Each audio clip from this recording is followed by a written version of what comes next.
Hello നമസ്തേ. എല്ലാ കൂട്ടുകാർക്കും Kottarakkara ICM Maharaja കോളേജിൻ്റെ ഓൺലൈൻ യൂട്യൂബ് ചാനലിലേക്ക് ഹൃദ്യമായ സ്വാഗതം. ഇന്നത്തെ ക്ലാസ്സിൽ നമ്മൾ ബിസിനസ് റെഗുലേറ്ററി ഫ്രെയിംവർക്ക് എന്ന സബ്ജക്റ്റിലെ ഇൻഷുറൻസ് എന്ന ചാപ്റ്ററിലെ ചില സ്പെസിഫിക് ആയിട്ടുള്ള ഐറ്റങ്ങളെ പറ്റിയാണ് പഠിക്കാൻ പോകുന്നത്. ഏറ്റവും ആദ്യമായി നമ്മൾ നോക്കുന്നത് ഇൻഷുറൻസ് കോൺട്രാക്റ്റും വേജറിംഗ് എഗ്രിമെൻറ്റും തമ്മിലുള്ള വ്യത്യാസം ആണ്. ഏറ്റവും ആദ്യമായി ഇൻഷുറൻസ് കോൺട്രാക്റ്റിനെ നോക്കാം. ഒന്നാമത്തേത്, the purpose is to share the risk or to get compensation for loss. Insurance കോൺട്രാക്റ്റുകൾ എല്ലായ്പ്പോഴും നമ്മളുടെ നഷ്ടം വീതിച്ചു നൽകുന്നതിന് വേണ്ടിയോ അല്ലെങ്കിൽ നഷ്ടത്തിന് പകരമായി നമുക്ക് എന്തെങ്കിലും തരത്തിലുള്ള ഒരു കോമ്പൻസേഷൻ ലഭിക്കുന്നതിന് വേണ്ടിയോ ആയിരിക്കും. എന്നാൽ വേജറിംഗ് എഗ്രിമെൻ്റ് ഇങ്ങനെയാണ്: Parties are interested in knowing only for the purpose of winning or losing upon the future event. ഭാവിയിൽ സംഭവിക്കുന്ന കാര്യത്തിൽ ഇവർ ജയിച്ചോ തോറ്റോ എന്നുള്ള കാര്യം മാത്രമാണ് വേജറിംഗ് എഗ്രിമെൻറ്റിനകത്തുള്ള വ്യക്തികൾക്ക് താല്പര്യമുള്ളത്. ശരിക്കും വേജറിംഗ് എന്ന് വെച്ച് കഴിഞ്ഞാൽ ഒരു തരത്തിൽ പറഞ്ഞാൽ ചൂതാട്ടമാണ്, ഒരു ഗാംബിളിംഗ് ആണ്. കാരണം അവിടെ നമുക്ക് കിട്ടിയോ ഇല്ലയോ, ജയിച്ചോ ഇല്ലയോ എന്നുള്ള കാര്യം മാത്രമേ നമ്മൾ കൺസിഡർ ചെയ്യാറുള്ളൂ. ഓക്കെ, അല്ലാതെ നമുക്ക് അതിന് മുകളിൽ യാതൊരു വിധത്തിലുള്ള താല്പര്യവുമില്ല. ഉദാഹരണം, വേൾഡ് കപ്പ് ഇന്ത്യ കൊണ്ടുപോകുമോ ഇല്ലയോ. ഓക്കെ, ഇന്ത്യ കൊണ്ടുപോയാൽ നമുക്ക് കാശ് കിട്ടും, കൊണ്ടുപോയില്ലെങ്കിൽ അവർക്ക് കാശ് കൊടുക്കും. അങ്ങനെ നമ്മൾ ബെറ്റ് വെക്കുക. അതിനാണ് ശരിക്കും പറഞ്ഞാൽ വേജറിങ്. അപ്പോൾ ഇൻഷുറൻസ് കോൺട്രാക്റ്റിൻ്റെ പ്രത്യേകത ഇതാണ്: നഷ്ടങ്ങൾ വീതിച്ചു നൽകുകയോ അല്ലെങ്കിൽ നഷ്ടപരിഹാരം കിട്ടുന്നതിനോ വേണ്ടിയാണ് ഇൻഷുറൻസ് കോൺട്രാക്റ്റുകൾ എങ്കിൽ വേജറിങ് എഗ്രിമെൻറ്റിനകത്ത് ഭാവിയിൽ ഉണ്ടാകുന്ന ഒരു അവസ്ഥ നമ്മൾ ജയത്തിലേക്കാണോ തോൽവിയിലേക്കാണോ നയിക്കുന്നത് എന്നുള്ള കാര്യം മാത്രം അറിഞ്ഞാൽ മതി. ഇൻഷുറൻസ് കോൺട്രാക്റ്റിൽ അടുത്തത്, there is no reciprocation of contract. കോൺട്രാക്റ്റിനകത്ത് ഒരു റെസിപ്രോക്കൽ പ്രോമിസൻസിൻ്റെ ഒന്നും ആവശ്യം ഇവിടെ ഇല്ല. എന്നാൽ വേജറിംഗിനകത്തോ it consist of reciprocal promise. Reciprocal promise എന്ന് വെച്ചാൽ അങ്ങോട്ടും ഇങ്ങോട്ടുമുള്ള വാഗ്ദാനങ്ങൾ വേണം. അടുത്ത ഇൻഷുറൻസ് കോൺട്രാക്റ്റിൽ, contract of insurance is valid and legally enforceable. Insurance കോൺട്രാക്റ്റുകളെല്ലാം വാലിഡ് ആയിട്ടുള്ളതും നിയമപ്രകാരം പ്രാബല്യത്തിൽ വരുത്താൻ പറ്റുന്നതുമായിട്ടുള്ള കോൺട്രാക്റ്റുകളാണ്. എന്നാൽ വേജറിംഗ് എഗ്രിമെൻറ്റോ it is void and neither party has any legal remedy. ഇതൊരു വോയിഡ് കോൺട്രാക്റ്റ് ആണ് എന്ന് മാത്രമല്ല, കോൺട്രാക്റ്റിൽ ഏർപ്പെട്ടിരിക്കുന്ന രണ്ട് വ്യക്തികൾക്കും യാതൊരു വിധത്തിലുള്ള നിയമപരമായ പരിരക്ഷയും ലഭിക്കണമെന്നില്ല. അടുത്ത insurance contract. Contract of insurance is based upon the principle of good health. That is full disclosure of material fact is required by both the parties to contract. അതായത് കോൺട്രാക്ട് ഓഫ് ഇൻഷുറൻസ് എന്തിനെ അടിസ്ഥാനപ്പെടുത്തിയാണ്? Principle of good faith, utmost good faith ആണ്. ഇവിടെ ചെറിയൊരു mistake പറ്റിയാണ്, good health അല്ല, good faith ആണ്. അതായത് അങ്ങോട്ടും ഇങ്ങോട്ടും പറയേണ്ട കാര്യങ്ങളെല്ലാം രണ്ട് വ്യക്തികളും പറഞ്ഞിരിക്കണം. ഇതിനെപ്പറ്റി നമ്മൾ മുൻ എപ്പിസോഡുകൾ പഠിച്ചിരുന്നു. എന്നാൽ വേജറിംഗ് എഗ്രിമെന്റോ, there is no question of disclosure of material fact as it is not required by either party in wagering agreement. കോൺട്രാക്റ്റിൽ ഏർപ്പെട്ടേക്കുന്ന രണ്ട് വ്യക്തികൾക്ക് ഇതിന് യാതൊരു വിധത്തിലുള്ള താല്പര്യവും വിവരങ്ങളെപ്പറ്റി യാതൊരു വിധത്തിലുള്ള താല്പര്യവും ആവശ്യമില്ല. അതുകൊണ്ട് തന്നെ നമ്മൾ പറയേണ്ട ആവശ്യമില്ല. ഇവിടെ നമ്മൾ ജയിക്കോ തോൽക്കുന്നോ എന്ന് മാത്രമേ നമ്മൾ നോക്കേണ്ടതുള്ളൂ, അല്ലാതെ മറ്റൊരു കാര്യങ്ങളും വേജറിംഗ് എഗ്രിമെൻറ്റിനകത്ത് നമ്മൾ കണക്കാക്കേണ്ടയില്ല. അടുത്ത ഇൻഷുറൻസ് കോൺട്രാക്റ്റിൻ്റെ പ്രത്യേകതയാണ് risk and premium are fixed on the basis of scientific method. ശാസ്ത്രീയമായ രീതികളിലാണ് റിസ്കുകളും പ്രീമിയങ്ങളും നമ്മൾ ഫിക്സ് ചെയ്യുന്നത് എങ്കിൽ വേജറിംഗ് എഗ്രിമെൻറ്റിനകത്ത് no such calculations are made in the wagering agreement. Wagering എഗ്രിമെൻറ്റിനകത്ത് അത്തരത്തിലുള്ള യാതൊരു വിധത്തിലുള്ള കാൽക്കുലേഷനുകളും ഇല്ല. അടുത്തത്, ഒരു distinguish between annuity contract and life insurance policies. Annuity കോൺട്രാക്റ്റും ലൈഫ് ഇൻഷുറൻസ് പോളിസികളും തമ്മിൽ ഒന്ന് ഡിസ്റ്റിങ്വിഷ് ചെയ്യാൻ, അത് തമ്മിലുള്ള വ്യത്യാസങ്ങളാണ് അടുത്ത നോക്കുന്നത്. The annuity contract liquidate gradually the accumulated funds, whereas the life insurance contract provides gradually accumulation of funds. അതായത് ആനുറ്റി കോൺട്രാക്റ്റിനകത്താണ് എങ്കിൽ നമുക്ക് ഫണ്ടുകൾ ചെറുതായിട്ട് ഇങ്ങനെ കുറഞ്ഞ് വരത്തുള്ളൂ, ക്യുമുലേറ്റ് ചെയ്ത് വരികയില്ല. കാരണം അതെടുത്ത് നമ്മൾ ഓരോ വർഷം നമ്മൾ കൊടുത്തുകൊണ്ടിരിക്കുന്നു. പക്ഷേ ലൈഫ് ഇൻഷുറൻസിനകത്താണെങ്കിലോ ഈ ഫണ്ടുകൾ ഇങ്ങനെ കൂടി വരികയാണ് ചെയ്യുന്നത്. കാരണം അത് വർഷം നമ്മൾ കൊടുക്കുന്നില്ല. ഇനി ആനുറ്റി കോൺട്രാക്റ്റിൻ്റെ പ്രത്യേകതയാണ് വർഷം നമ്മൾ കൊടുക്കുന്ന കോൺട്രാക്റ്റുകൾ പറയുന്ന പേരാണ് ആനുറ്റി കോൺട്രാക്ട്. അതായത് വർഷം നമ്മൾ പോളിസിയുടെ തുകകൾ നമ്മൾ കുറേശ്ശെ നൽകുന്നതിനെ പറയുന്ന പേരാണ് ആനുറ്റി കോൺട്രാക്ട്. ഇതിനെപ്പറ്റി മുൻ എപ്പിസോഡുകൾ നമ്മൾ പഠിച്ചിരുന്നു. Then annuity contract is taken for one's own benefit but the life assurance is generally for the benefit of the dependent.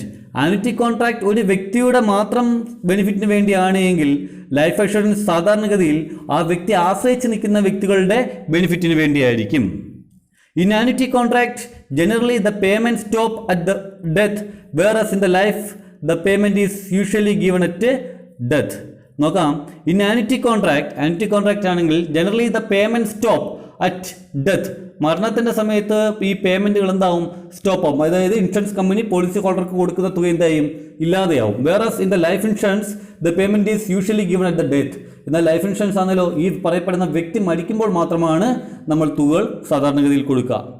The premium in annuity contract is calculated on the basis of longevity of the annuitant, but the premium in life insurance is based on the mortality of the policy holder.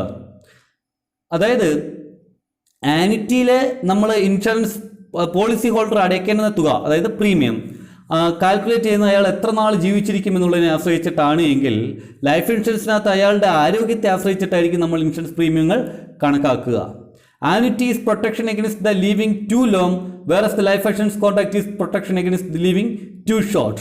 Annuity എന്ന് വെച്ച് കഴിഞ്ഞാൽ ഒരുപാട് കാലം ജീവിക്കുമ്പോൾ നമുക്ക് വരുമാനം കിട്ടുന്നതിന് വേണ്ടിയാണ് ആനുറ്റി പ്രൊട്ടക്ഷൻ എടുക്കുന്നതെങ്കിൽ ലൈഫ് ഇൻഷുറൻസ് എന്ന് വെച്ച് കഴിഞ്ഞാൽ എന്തിനു വേണ്ടിയായിരിക്കും, വളരെ പെട്ടെന്ന് മരിച്ചു പോകാൻ, അതായത് വളരെ കുറച്ചു കാലം മാത്രം ജീവിക്കുമ്പോൾ ഉണ്ടാകുന്ന നഷ്ടങ്ങൾ നമ്മളുടെ ആശ്രയിച്ചിരിക്കുന്ന വ്യക്തികൾക്ക് ഉണ്ടാവാതിരിക്കുന്നതിന് വേണ്ടിയാണ് നമ്മൾ എന്തെടുക്കുന്നത്, ലൈഫ് ഇൻഷുറൻസുകൾ എടുക്കുന്നത്. So these are the difference between annuity contract versus life insurance. ഈ വ്യത്യാസങ്ങൾ പഠിക്കുന്നതിന് മുമ്പ് മുൻ എപ്പിസോഡുകളിൽ ഉണ്ടായിരിക്കുന്ന പ്രിൻസിപ്പിൾസ് ഓഫ് ഇൻഷുറൻസും ബാക്കിയുള്ള കാര്യങ്ങളെല്ലാം നിങ്ങൾ നോക്കിയിട്ട് മാത്രമായിരിക്കണം ഇത് പഠിക്കേണ്ടതെങ്കിൽ മാത്രമേ കൃത്യമായി മനസ്സിലാകുകയുള്ളൂ.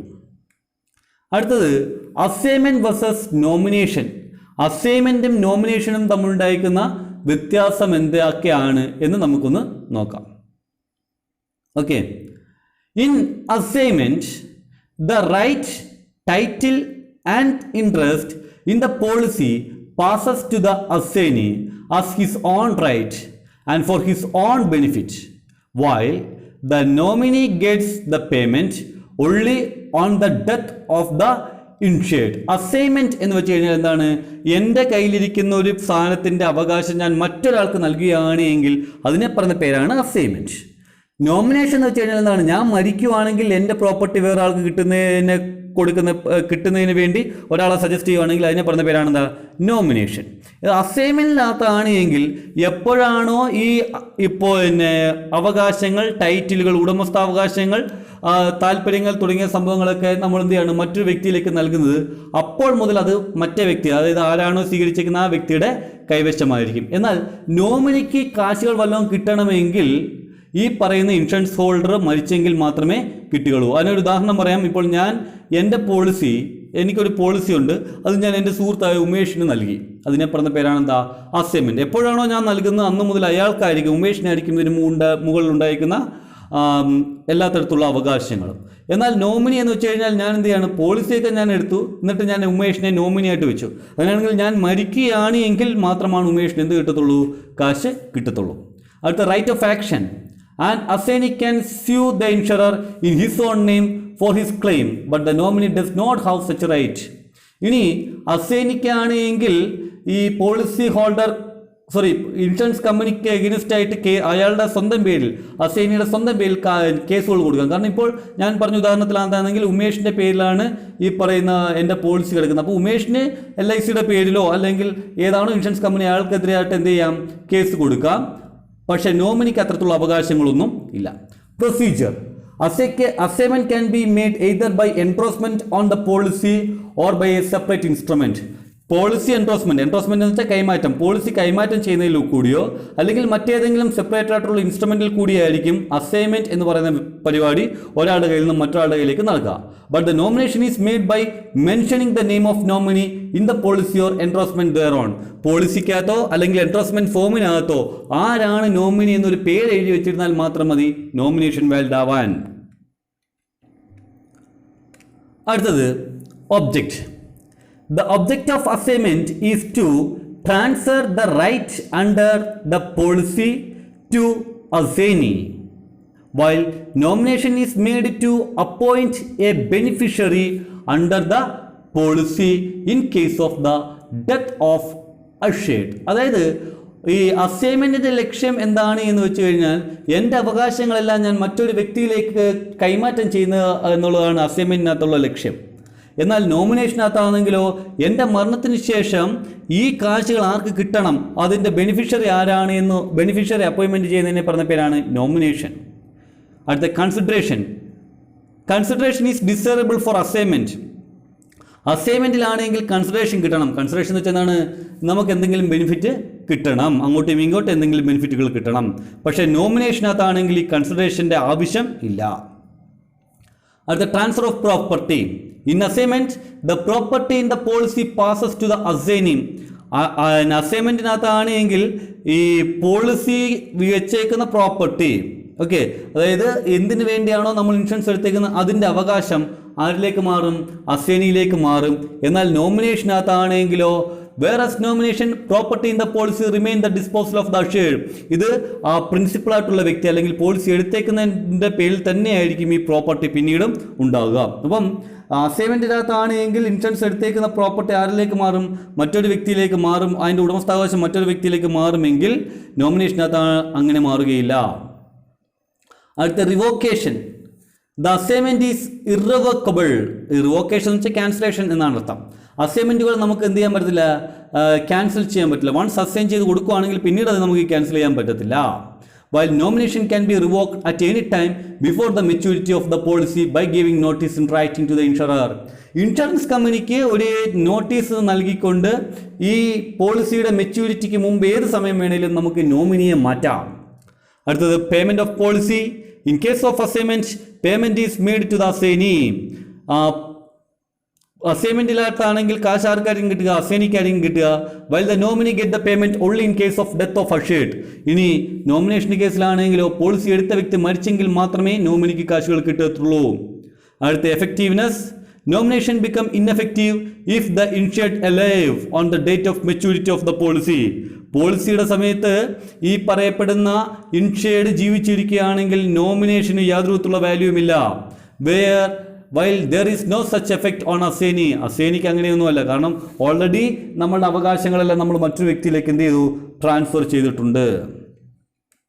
അടുത്ത മറ്റൊരു ഡിഫറൻസ് ആണ്, what is the difference between reinsurance and double insurance. എന്താണെന്ന് നോക്കാം. ഒന്ന്, when the risk is considered too great get a part of reinsured with another insurance company. അതായത് വളരെ വലിയ നഷ്ടസാധ്യതയുള്ള ഒരു ഇൻഷുറൻസ് ആണ് എങ്കിൽ ഒന്നിലധികം ഇൻഷുറൻസ് കമ്പനികൾ എന്ത് ചെയ്യും, ഈ നഷ്ടങ്ങൾ ഷെയർ ചെയ്തെടുക്കുന്നതിനെ പറഞ്ഞ പേരാണ് എന്താ, റീ ഇൻഷുറൻസ്. അതായത് ഇപ്പം എൻ്റെ പ്രോപ്പർട്ടിക്ക് ഒരു 25,000 കോടി രൂപ വിലയാണെന്നിരിക്കട്ടെ, അത് ഞാൻ SBIയിൽ കൊണ്ടുചെന്ന് ഇൻഷുറൻസ് ചെയ്തു. അപ്പോൾ SBIക്കാരെന്ത് ചെയ്തു, അത് വലിയൊരു തുകയായതുകൊണ്ട് നേരെ ചെന്ന് LICയിൽ കൊണ്ടുചെന്ന് എന്ത് ചെയ്തു, ഈ പ്രോപ്പർട്ടി ഇൻഷുറൻസ് ചെയ്തു. അതിനെ പറഞ്ഞ പേരാണ് എന്താ, റീ ഇൻഷുറൻസ്. റീ ഇൻഷുറൻസിനകത്ത് എപ്പോഴും ഈ ഒരു ഇൻഷുറൻസ് കമ്പനി ആയിരിക്കും മറ്റൊരു ഇൻഷുറൻസ് കമ്പനിയിൽ കൊണ്ടുചെന്ന് ഇൻഷുർ ചെയ്യുക. എന്നാൽ double insurance, here the same risk and subject matter is insured with more than one insurer. അതായത് ഒന്നിലധികം ഇൻഷുറൻസ് കമ്പനികളിൽ ഞാൻ എന്ത് ചെയ്യുകയാണ്, ഇൻഷുറൻസ് എടുക്കുകയാണെങ്കിൽ ഒരു സബ്ജക്ട് മാറ്ററിന് മുകളിൽ ഇൻഷുറൻസ് എടുക്കുകയാണെങ്കിൽ അതിനെ പറഞ്ഞ പേരാണ് ഡബിൾ ഇൻഷുറൻസ്. അതായത് ഞാനിപ്പോൾ പറഞ്ഞ കേസിലാണെങ്കിൽ 25,000 കോടി രൂപയുടെ സാധനം ഞാൻ LICന്നും ഞാൻ തന്നെ SBIന്നും ഇൻഷുറൻസ് ചെയ്യുകയാണെങ്കിൽ അതിനെ പറഞ്ഞ പേരാണ് എന്താ, ഡബിൾ ഇൻഷുറൻസ്. അപ്പോൾ ഇവിടെ ഒന്നിലധികം പോളിസി എടുക്കുന്ന ആരായിരിക്കും, പോളിസി സാധനത്തിൻ്റെ ഉടമസ്ഥനായിരിക്കും. അടുത്ത re insurer. The insurer has an insurable interest in the risk which may re insurance. ഈ ഇൻഷുറൻസ് കമ്പനിക്ക് ഏതെങ്കിലും തരത്തിലുള്ള ഒരു താല്പര്യം ഈ പ്രോപ്പർട്ടിയുടെ മുകളിൽ ഉണ്ടാകും. എന്നാൽ ഡബിൾ ഇൻഷുറൻസിനകത്താണല്ലോ the insurer double the security of his underwriters insurer the same risk with other underwriter. അതായത് ഇവിടെ ഇവർക്ക് ഡൗട്ടുകളായിരിക്കും, കാശുകൾ കിട്ടുമോ ഇല്ലയോ എന്നുള്ള കാര്യത്തെപ്പറ്റി ഈ ഇൻഷുറൻസ് കമ്പനിക്ക് എന്തായിരിക്കും, ഡൗട്ടായിരിക്കും. അടുത്ത റീ ഇൻഷുറൻസിനകത്തുള്ള അടുത്ത സംഭവമാണ് the reinsurance does not affect the position of the original insured. Original ഇൻഷുർഡിൻ്റെ അവകാശങ്ങളെ ഒന്നും റീ ഇൻഷുറൻസിനകത്ത് അത് എഫക്റ്റ് ചെയ്യത്തില്ല. The reinsured has to pay reinsurance premium for the risk shifted. Reinsured എന്ത് ചെയ്താൽ മാത്രം മതി, ഈ ഷിഫ്റ്റ് ചെയ്തേക്കുന്ന റീ ഇൻഷുറൻസിനുള്ള പ്രീമിയം അടച്ചിരുന്നാൽ മതി. എന്നാൽ ഡബിൾ ഇൻഷുറൻസിനാണല്ലോ the total amount of all the policies more than the actual value of the subject matter. ഇവിടെ എല്ലാ പോളിസികളുടെയും കൂടെ തുക സബ്ജക്ട് മാറ്ററിനെക്കാട്ടിലും കൂടിയ തുകയായിരിക്കും. കാരണം ഞാനിപ്പം 25,000 കോടി രൂപയുടെ പ്രോപ്പർട്ടി രണ്ടിടത്ത് വെക്കുമ്പോഴത്തേക്ക് എത്ര ആയിരിക്കും, 50,000 കോടി രൂപയാവും. ഇനി അടുത്തത് the original insurer is able to transfer the part of the risk to ഈ റീ ഇൻഷുറർ. ഒറിജിനൽ ഇൻഷുറർ, അതായത് ഇപ്പോൾ SBI, ഞാൻ പറഞ്ഞ കേസിലാണെങ്കിൽ SBI എന്ത് ചെയ്യുന്നു, അവരുടെ നഷ്ടത്തിൻ്റെ ഒരു വിഹിതമാണ് മറ്റൊരു ഇൻഷുറൻസ് കമ്പനിയിലേക്ക് ട്രാൻസ്ഫർ ചെയ്യുന്നത്. എന്നാൽ ഡബിൾ ഇൻഷുറൻസിലോ here underwriters can adjust the risk and contribution among themselves. ഇവരെന്ത് ചെയ്യുകയാണ്, റിസ്കുകളെല്ലാം കൂടെ അഡ്ജസ്റ്റ് ചെയ്തിട്ട് അവരെല്ലാം കൂടെ ഒന്നിച്ച് നമുക്ക് ഇത്രയും രൂപ മാത്രമേ തരത്തുള്ളൂ. ഓക്കെ. അടുത്തത് reinsurance terminate when once the original insurance lapse for any reason. Original insurance എന്തെങ്കിലും കാരണങ്ങൾ കൊണ്ട് ലാപ്സായി പോവുകയാണെങ്കിൽ റീ ഇൻഷുറൻസ് ടെർമിനേറ്റ് ചെയ്യപ്പെടാം. എന്നാൽ ഡബിൾ ഇൻഷുറൻസിലോ in the case of double insurance termination is not possible. Double ഇൻഷുറൻസിനകത്താണെങ്കിൽ ടെർമിനേഷൻ പറ്റുകയില്ല. അടുത്തത് in the event of loss the original insurer has to pay the assured sum to the insured. അതായത് നഷ്ടങ്ങൾ വല്ലതും സഹിക്കുകയാണെങ്കിൽ ഞാൻ ഏതൊരു ഇൻഷുറൻസ് കമ്പനിയിലാണോ ചെന്ന് ഇൻഷുറൻസ് എടുത്തേക്കുന്നത് അവർ വേണം എനിക്ക് കാശ് തരാൻ. എന്നാൽ ഡബിൾ ഇൻഷുറൻസിലാത്തതിലോ assured cannot recover more than the amount of actual loss. Actual ലോസിനേക്കാൾ കൂടിയ തുകകൾ അഷേർക്ക് റിക്കവർ ചെയ്ത് എടുക്കാൻ പറ്റില്ല. If loss occur the assured may claim the payment from the insurance in such order as he choose. ഇനി നഷ്ടങ്ങൾ വല്ലതും ഉണ്ടാകുകയാണ് എങ്കിൽ ഇൻഷുററുടെ കയ്യിൽ നിന്ന് ഇൻഷുറൻസ് പോളിസി ഹോൾഡർക്ക് കാശുകൾ വാങ്ങിച്ചെടുക്കാൻ പറ്റുന്നതാണ്. പക്ഷേ ആ തുകകൾ ഒരിക്കലും നമ്മളെ നഷ്ടത്തിൽ കൂടാൻ പാടില്ല.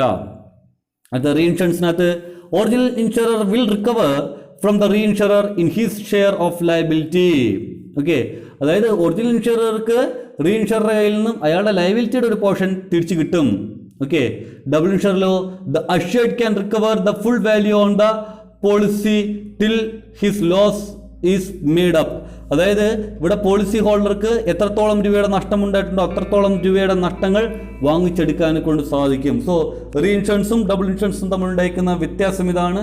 നിങ്ങൾ ഈ വീഡിയോ ഒന്നിലധികം തവണ ദയവായി കേൾക്കാൻ കൊണ്ട് ശ്രമിക്കുക. കാരണം അങ്ങനെ കേട്ടിരുന്നെങ്കിൽ മാത്രമേ നിങ്ങൾക്ക് ഈ കാര്യങ്ങളെല്ലാം മനസ്സിലാകുകയുള്ളൂ. അപ്പോൾ ഈ വീഡിയോ കേട്ട നിങ്ങൾക്ക് എല്ലാ ആൾക്കാർക്കും കൊട്ടാരക്കര ICM മഹാരാജ കോളേജിൻ്റെ എല്ലാവിധത്തിലുള്ള വിജയാശംസകളും.